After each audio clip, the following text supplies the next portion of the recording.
புத்துணர்ச்சி அறிவியலை பற்றி விவாதிப்போம். இப்போது கண்களை மூடிக்கொண்டு இந்த பூமியில் ஒரு நபரின் வயதை நிறுத்தக்கூடிய மர்மமான பொருட்கள் இருப்பதாக கற்பனை செய்து பாருங்கள். நரைமுடி மீண்டும் கருப்பாக மாறும், வயதான உடல் மீண்டும் இளமையாக மாறும். ஆயிரக்கணக்கான ஆண்டுகளுக்கு முன்பு சரக சம்ஹிதையில் விவரிக்கப்பட்டுள்ள ரசாயனம் எனப்படும் ஆயுர்வேதத்தின் இரகசிய கிளை. உங்கள் உடலில் உள்ள ஒவ்வொரு செல்லையும் உண்மையிலேயே உயிர்ப்பித்து அலெக்சாண்டர் முதல் உலகம் வரை பல சர்வாதிகாரிகள் தங்கள் முழு வாழ்க்கையையும் அர்ப்பணித்து தேடிய அழியாமையை உங்களுக்கு வழங்க முடியுமா? வயதான எதிர்ப்பு மற்றும் ஸ்டெம் செல் ஆராய்ச்சி என்ற பெயரில் இன்று ஆய்வகங்களில் நவீன அறிவியல் கண்டுபிடிக்கும் ரகசியங்கள் ஆயிரக்கணக்கான ஆண்டுகளுக்கு முன்பு இமயமலையின் குகைகளில் நம் முனிவர்களால் புரிந்து கொள்ளப்பட்டன என்பது உங்களுக்கு தெரியுமா? நண்பர்களே, இந்த மர்மமான பயணத்தை தொடங்குவதற்கு முன் ஒரு முக்கியமான மறுப்பு அவசியம். இந்த காணொளி பண்டைய இந்திய நூல்கள், ஆயுர்வேதம் மற்றும் நவீன அறிவியலை அடிப்படையாக கொண்ட ஒரு கல்வி விளக்கக்காட்சி மட்டுமே. தகுதி வாய்ந்த ஆயுர்வேத மருத்துவர் அல்லது குருவின் வழிகாட்டுதல் இல்லாமல் இங்கு விவரிக்கப்பட்டுள்ள ரசவாதம் மற்றும் மூலிகைகளை பயன்படுத்த முயற்சிக்காதீர்கள். மனித உளவியலை புரிந்து கொள்வது, மரணம் மற்றும் முதுமை பற்றிய பயம் ஒரு பெரிய மற்றும் ஆழமான பயம். இந்த பயத்தை போக்க புத்துணர்ச்சி அல்லது ரசாயன தந்திரம் என்று அழைக்கப்படும் ஒரு துறை பண்டைய இந்தியாவில் பிறந்தது. இது சூனியம் அல்லது மூட நம்பிக்கை அல்ல, மாறாக மனித டிஎன்ஏவை நேரடியாக பாதிக்கும் உடலியல் ஆற்றல் மற்றும் இயற்கையின் தூய்மையான கூறுகளின் அறிவியல் மற்றும் ஆன்மீக சங்கமம். அஷ்டாங்க ஹிருதயத்தில் மகரிஷி வாக்பதா தெளிவாக எழுதினார், இது ஒரு உடலை அழியாததாக மாற்றும் முறை பிரபஞ்சத்தில் வேறு எந்த முறையும் இல்லை. இந்த துறை மிகவும் மர்மமாகவும் இரகசியமாகவும் இருந்தது. அது மனதை முழுமையாக சுத்திகரித்த யோகிகளிடம் மட்டுமே ஒப்படைக்கப்பட்டது. ஏனெனில் நூற்றுக்கணக்கான ஆண்டுகள் வாழும் ஒரு உடல் மனரீதியாகவும் ஆன்மீக ரீதியாகவும் நிலையானதாக இருக்க வேண்டும். நவீன அறிவியலின் லென்ஸ் மூலம் இதை பார்த்தால் இவை அனைத்தும் முற்றிலும் யதார்த்தமானதாகவும் தர்க்க ரீதியதாகவும் தோன்றும். இன்று அறிவியல் டெலோமரேஸை பற்றி பேசுகிறது. டெலோமியர்ஸ் நமது டிஎன்ஏவின் முனைகளில் அமைந்துள்ளது, மேலும் நாம் வயதாகும்போது அவை சுருங்குகின்றன, இதனால் முதுமை அடைகிறது. ஹார்வர்ட் பல்கலைக்கழகமும் உலகெங்கிலும் உள்ள பல முன்னணி விஞ்ஞானிகளும் தற்போது இந்த டெலோமியர் சுருங்குவதை தடுக்கக்கூடிய பொருட்களை தேடி வருகின்றனர். நமது வேதங்கள் மற்றும் உபநிடதங்களில் விவரிக்கப்பட்டுள்ள சோமரசம் மற்றும் ரசாயன வித்யா உண்மையில் இந்த செல்லுலார் சிதைவை தடுக்கும் பண்டைய நுட்பங்கள் என்பதை அறிந்து நீங்கள் ஆச்சரியப்படலாம். அறிவியலும் ஆன்மீகமும் ஒன்றிணைந்தால் பண்டைய முனிவர்களும் துறவிகளும் நூற்றுக்கணக்கான ஆண்டுகள் நோயின்றி எவ்வாறு வாழ்ந்தார்கள் என்பதை நாம் புரிந்து கொள்கிறோம். மூலிகைகள் மற்றும் உலோக நானோ துகள்களை பயன்படுத்தி உடலின் செல்களை மறுநிரலாக்கம் செய்வதற்கான வழியை அவர்கள் கண்டுபிடித்தனர். இந்த அற்புதமான வேதியியல் சரக சம்ஹிதையின் சிகிச்சை ஸ்தானத்தின் முதல் அத்தியாயத்தில் முழுமையாக அம்பலப்படுத்தப்பட்டுள்ளது. ரசாயனம் என்ற சொல் ரசம் மற்றும் அயன் என்ற இரண்டு சொற்களிலிருந்து பெறப்பட்டது. உடலியலில் ரசம் என்பது நமது உடலின் முதன்மை மற்றும் முதன்மை சாரமான பிளாஸ்மா என்றும், அயன் என்பது பாதைகள் அல்லது சேனல்கள் என்றும் பொருள். எளிமையாக சொன்னால் ரசாயனம் என்பது உங்கள் உடலுக்குள் ஒரு நெடுஞ்சாலையை உருவாக்கும் அறிவியல். இது இயற்கையின் தூய்மையான ஆற்றல் ஒவ்வொரு செல்லையும் அடைய அமைக்கிறது. மகரிஷி சரகம் கூறுகை, ரசாயனம் என்பது ஒரு மருந்து அல்லது மூலிகை மட்டுமல்ல, வாழ்க்கையின் முழுமையான அறிவியல். இது ஒரு குறிப்பிட்ட உணவு முறை, குறிப்பிட்ட எண்ணங்கள் மற்றும் குறிப்பிட்ட நடத்தையை உள்ளடக்கியது. எதிர்மறை எண்ணங்களும் மன அழுத்தமும் உடலின் வயதை துரிதப்படுத்துகின்றன என்றும் உளவியல் நம்புகிறது. எனவே ஆயுர்வேதம் ஆச்சார் ரசாயனத்தின் கொள்கையை நிறுவியது. இதன் பொருள், உங்கள் மனம் அமைதியாகவும் உங்கள் எண்ணங்கள் தூய்மையாகவும் இருந்தால் உங்கள் உடல் தானாகவே புத்துணர்ச்சி பெற தொடங்குகிறது. ஆனால் இந்த முழு ரசாயனத்தின் மிகப்பெரிய மற்றும் மிகவும் வியக்கத்தக்க ரகசியம் மருத்துவ அறிவியலின் வரலாற்றை மாற்றிய ஒரு சம்பவத்தில் உள்ளது. மிகவும் வயதான, பலவீனமான, எலும்புக்கூடு கொண்ட ஒரு முனிவர் ஒரே இரவில் எப்படி ஒரு அதிர்ச்சியூட்டும் அழகான மற்றும் சக்தி வாய்ந்த இளைஞனாக மாறினார் என்று நீங்கள் எப்போதாவது யோசித்திருக்கிறீர்களா? நான் மகரிஷி சவானை பற்றி பேசுகிறேன். காலச்சக்கரத்தை தலைகீழாக மாற்றிய அவரது ஆய்வகத்தில் அவர் உருவாக்கிய இரகசிய கலவை என்ன? இன்றும் நம்மை சுற்றி இருக்கும் அந்த சஞ்சீவினி மூலிகையின் முக்கிய மர்மமான கூறு என்ன? ஆனால் அதன் உண்மையான சக்தியை பற்றி நமக்கு தெரியாது. இந்த ரகசியம் மிகவும் ஆழமானது. நீங்கள் அதை புரிந்து கொண்டால் அது உங்கள் வாழ்க்கையின் போக்கையே மாற்றிவிடும். இந்த மர்மத்தை நாங்கள் அவிழ்ப்போம். ஆனால் அதற்கு முன் தயவு செய்து கருத்துக்கள் பிரிவில் எழுதி, உங்கள் வாழ்க்கையில் வயதானவராக இருந்தாலும் மிகவும் இளமையாக தோன்றும் ஒருவரை நீங்கள் எப்போதாவது பார்த்திருந்தால் எங்களிடம் கூறுங்கள். இந்த விவாதத்தில் அதிகமான மக்கள் சேர உங்கள் கருத்தை தெரிவிக்கவும். மகரிஷி சவானின் ரகசியம் இயற்கையின் மிகவும் சக்தி வாய்ந்த நெல்லிக்காய் ரசாயனம். இதை நாம் பொதுவாக நெல்லிக்காய் என்று அழைக்கிறோம். ஆயுர்வேதத்தில் நெல்லிக்காய் தாத்ரி என்று அழைக்கப்படுகிறது. அதாவது ஒரு தாயைப் போல தன் நலமின்றி உடலை வளர்ப்பவர். நவீன அறிவியல் இந்த சிறிய பழத்தை அதன் நுண்ணிய ஆய்வகத்தில் ஆய்வு செய்தபோது விஞ்ஞானிகள் முற்றிலும் ஆச்சரியப்பட்டனர். இது வைட்டமின் சி மற்றும் ஆக்சிஜனேட்டரிலைன் சிக்கலான மற்றும் நிலையான வடிவத்தை கொண்டுள்ளது. அவை வேக வைத்த பிறகும் அல்லது உலர்த்திய பிறகும் ஒருபோதும் அழிக்கப்படுவதில்லை. அறிவியல் பூர்வமாக இது உடலின் கொலாஜன் உற்பத்திக்கு நேரடியாக பங்களிக்கிறது. இது நமது சர்மத்தை சுருக்கங்களிலிருந்து பாதுகாக்கிறது மற்றும் செல்களை இளமையாக வைத்திருக்கிறது. இந்த நெல்லிக்காயை ஒரு அடிப்படையாக பயன்படுத்தி 40க்கும் மேற்பட்ட அரிய மூலிகைகளை ஒரு குறிப்பிட்ட விகிதத்தில் இணைத்து மகரிஷி சவான் இன்று உலகளவில் சவான் பிராஷ் என்று அழைக்கப்படும் ஒரு உயிர் கொடுக்கும் மருந்தை உருவாக்கினார்.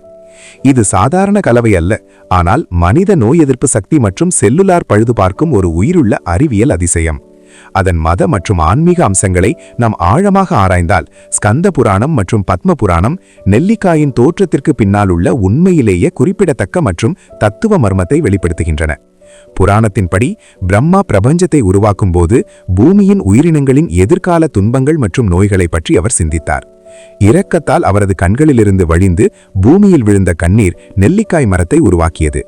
உளவியல் மற்றும் ஆற்றல் அறிவியலின் பார்வையில் இதை புரிந்து கொள்வது அண்ட இரக்கம் மற்றும் அதிக அதிர்வு ஆற்றலிலிருந்து உருவாகும் உறுப்பு உடனடியாக நமது உடலின் அதிர்வு அதிர்வெண்ணை உயர்த்துகிறது. இதுபோன்ற சாத்விக ரசாயனங்களை நீங்கள் உட்கொள்ளும் போது உங்கள் உடல் ஆரோக்கியமாகிறது மட்டுமல்லாமல் உங்கள் மனமும் ஆழ்ந்த ஆன்மீக அமைதியை அனுபவித்து மனச்சோர்வு, மன அழுத்தம் மற்றும் பதட்டத்திலிருந்து விடுபடுகிறது. ஆனால் மகரிஷி சரகரின் ரசாயனம் மூலிகைகளுக்கு மட்டும் மட்டுப்படுத்தப்படவில்லை. அதன் இரண்டாவது மற்றும் மிகவும் மர்மமான அம்சம் உலோக ரசாயனம் அல்லது ரசவாதம். தங்கம், வெள்ளி மற்றும் தாமிரம் போன்ற கடினமான உலோகங்களை உண்ண முடியும் என்று ஒரு சாதாரண மனிதர் எப்போதாவது கற்பனை செய்ய முடியுமா? ஆயிரக்கணக்கான ஆண்டுகளுக்கு முன்பு பண்டைய முனிவர்கள் ஆயுர்வேதத்தில் பாஸ்மா என்று அழைக்கப்படும் ஒரு அற்புதமான நானோ தொழில்நுட்பத்தை கண்டுபிடித்தனர். தங்க பாஸ்மா அல்லது ஸ்வர்ண ரசாயனம் தங்கத்தை சுத்திகரித்து மூலிகைகளின் நெருப்பில் நூற்றுக்கணக்கான முறை சூடாக்குவதன் மூலம் தயாரிக்கப்பட்டது. இன்றைய நவீன மருத்துவ முறை இந்த தங்க நானோ துகள்கள் நமது மூளை மற்றும் மத்திய நரம்பு மண்டலத்தின் நரம்புகளை நேரடியாக பாதிக்கின்றன என்பதை கண்டு வியப்படுகிறது. இது நரம்பு சிதைவு நோய்களிலிருந்து பாதுகாக்கும் மற்றும் ஒரு நபரின் புத்திசாலித்தனத்தையும் நினைவாற்றலையும் மேம்படுத்தும் ஆற்றலை கொண்டுள்ளது. நமது வேதங்களில் மனித உடலை இடியைப் போல சக்தி வாய்ந்ததாக மாற்றும் மிகவும் ரகசியமான உறுப்பு இதுவாக கருதப்படுகிறது. இந்த மர்மமான ஆற்றலையும் வேதியியலையும் ஆழமாக புரிந்து கொள்ள தாராள மனப்பான்மை கொண்ட கர்ணனை உள்ளடக்கிய மகாபாரதத்தின் அத்தியாயத்தை நினைவு கூறுங்கள். பிறப்பிலிருந்தே கர்ணன் எந்த ஆயுதத்திலிருந்தும் பாதுகாக்கும் ஒரு அற்புதமான கவசத்தையும் காதணிகளையும் வைத்திருந்தார். இன்றைய அறிவியல் மற்றும் தர்க்க ரீதியான கண்ணோட்டத்தில் நாம் அதை கருத்தில் கொண்டால் அந்த கவசம் சாதாரண இரும்பு அல்லது தங்க துண்டு அல்ல. இது சூரிய கடவுள் வழங்கிய மிகவும் மேம்பட்ட மரபணு கவசம் அல்லது அண்ட வேதிப்பொருளின் விளைவு. கர்ணனின் செல்களுக்கு வரம்பற்ற ஆற்றலையும் பாதுகாப்பையும் வழங்கியது. சூரியனின் உயிர் கொடுக்கும் ஆற்றல் மற்றும் மர்மமான கூறுகளின் இந்த கலவையானது கர்ணனை மிகவும் சக்தி வாய்ந்ததாக மாற்றியது. மரணம் கூட அவரை எளிதில் தொடக்கூடும். இது வேதியியலின் மிகப்பெரிய உண்மை. இது மனித உடலை இயற்கையின் மற்றும் பிரபஞ்சத்தின் மிகவும் சக்தி வாய்ந்த ஆற்றல்களுடன் ஒத்திசைக்கிறது. இதனால் உடல் தன்னை பாதுகாத்துக் கொள்ள தொடங்குகிறது. இப்போது ஆயிரக்கணக்கான ஆண்டுகள் பழமையான இந்த மாய அறிவு இன்றைய மாசுபாடு, மன அழுத்தம் மற்றும் கலப்படம் நிறைந்த சகாப்தத்தில் சாதாரண மக்களுக்கு வேலை செய்ய முடியுமா என்பதுதான் உங்கள் மனதில் நிச்சயமாக எழும் கேள்வி. இமயமலை குகைகளில் வசிக்காத அல்லது தங்க சாம்பல் வாங்க பணமில்லாத ஒரு சாதாரண மனிதர் தங்கள் சொந்த வீடுகளின் வசதியிலிருந்து இந்த புத்துணர்ச்சி செயல்முறையில் தொடங்க முடியுமா? பதில் 100%.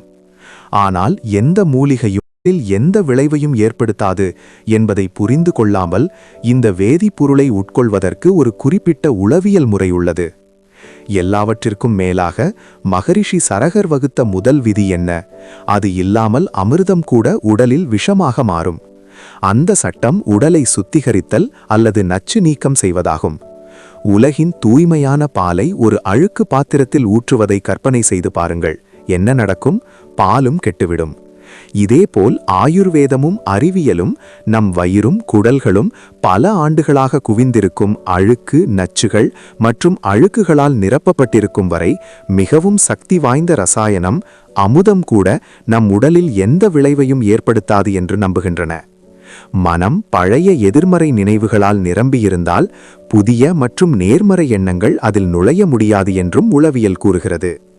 எனவே ரசாயனத்தை தொடங்குவதற்கு முன் முதல் மற்றும் மிக முக்கியமான படி பஞ்சகர்மா போன்ற சுத்திகரிப்பு நடைமுறைகள் மூலம் உடலை இலகுவாக்கி விரத விருந்து உள்ளிருந்து சுத்தப்படுத்துவதாகும்.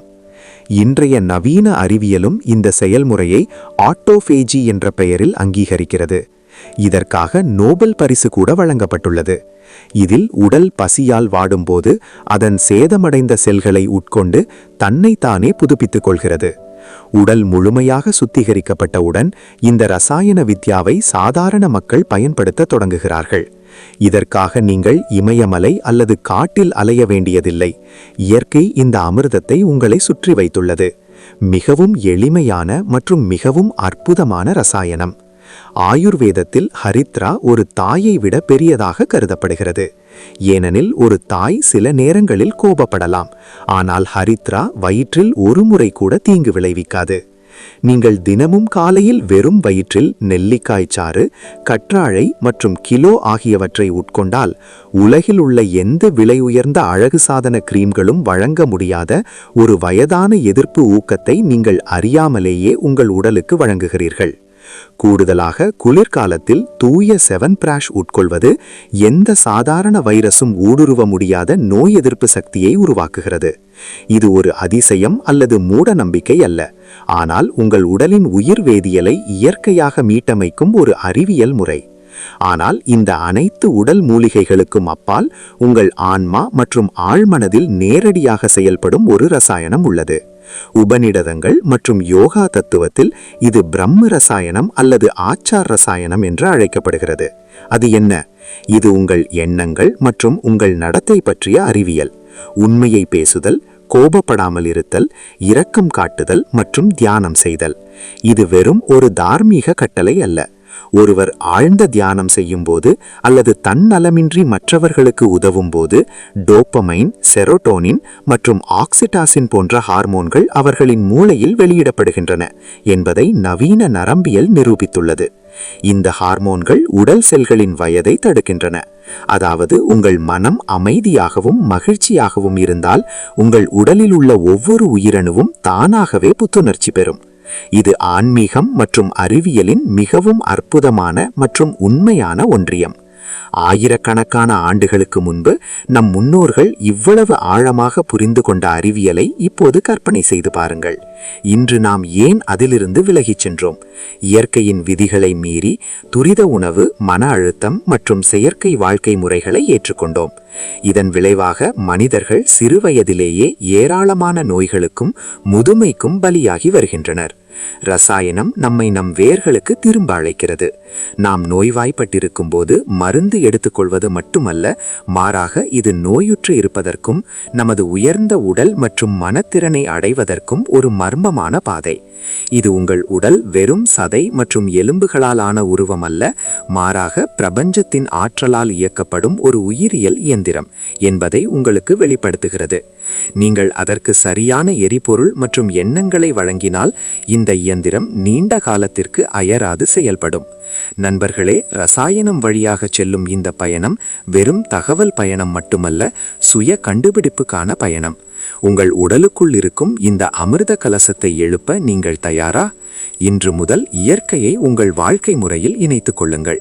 உங்கள் எண்ணங்களை தூய்மைப்படுத்தி ஆயுர்வேதத்திலிருந்து இந்த சிறிய ஆனால் சக்தி வாய்ந்த ரசாயனங்களை ஏற்றுக்கொள்ளுங்கள்.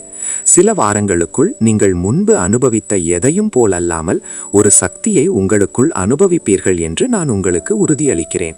வீடியோவை முடிப்பதற்கு முன், இன்று முதல் உங்கள் வாழ்க்கையில் எந்த விதியை நீங்கள் செயல்படுத்தப் போகிறீர்கள் என்று கருத்துக்கள் பிரிவில் எங்களிடம் கூறுங்கள்.